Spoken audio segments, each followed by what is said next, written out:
bà áo cà sốt đam ôi ui đi mà cái line này đâu chia mà bằng cô tì sốt đam chui bàn thêm thứ ba ắt chạm cô đầu tê mà chú ai bên đi mà chỉ nhẹ sốt ở mạnh mình mà nè phía dưới ôi bà cà sốt trong rồi mà cạch thua mà tụm lẹ sốt Gol!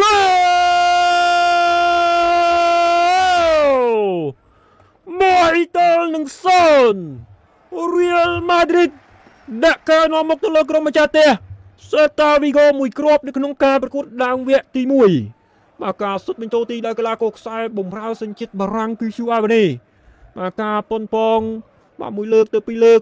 បាទលើកទី3នេះគឺសម្រេចគ្រាប់បាល់បាទទី1បានមកពី Chu Avani បាទរូបភាពយឺតបាទការបញ្ជូនទម្លាក់សុទ្ធស្ដាំអូយបាទកន្លងនេះប៉ះបកគោទីទៀតណាបាទប៉ះបកគោទីគឺឡងចូលទីបានសម្រេចបាទ Chu Avani បាទអញ្ចឹងគឺ1-0បាត់ទៅហើយបាទគ្រាប់បាល់នេះគឺជាគ្រាប់បាល់ទីបាទ2របស់គេឲ្យ Real Madrid នៅក្នុងការប្រកួតបាទរដូវកាលឆ្នាំ2025-2026បាទឱកាសស្រួលសុទ្ធស្ដាំអូយបាទជួយបានមកពីទីបាត់ក៏ទោះមកសោកស្ដាយមែនទែនមកឱកាសកន្លែងនេះមកវិសនឹងមានគ្រាប់បាល់តាមស្មើមកពីខាងក្រុម Celta Vigo កាសកន្លែងនេះពីខាងក្រុម Celta Vigo រុញសុទ្ធឆ្វេង Goal 1-1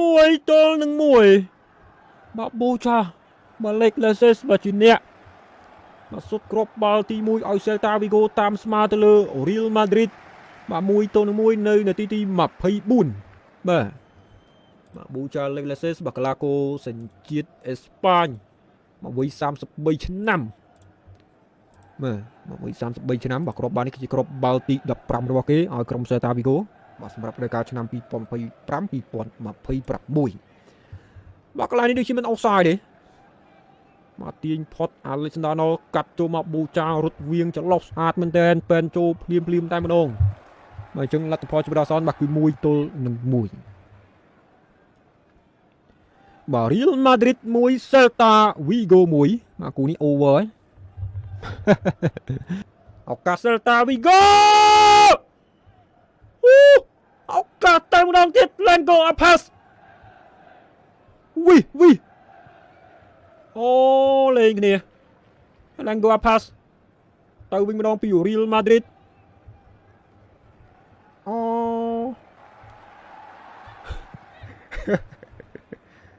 នេះការសុទ្ធមកប៉ះបកគោទីរីបោតមកសំណាងឲ្យដែលមិនដល់ជើងកីឡាកររបស់ Celta Vigo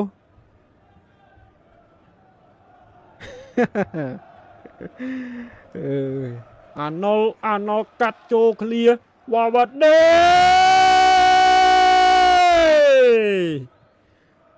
ហ្គោ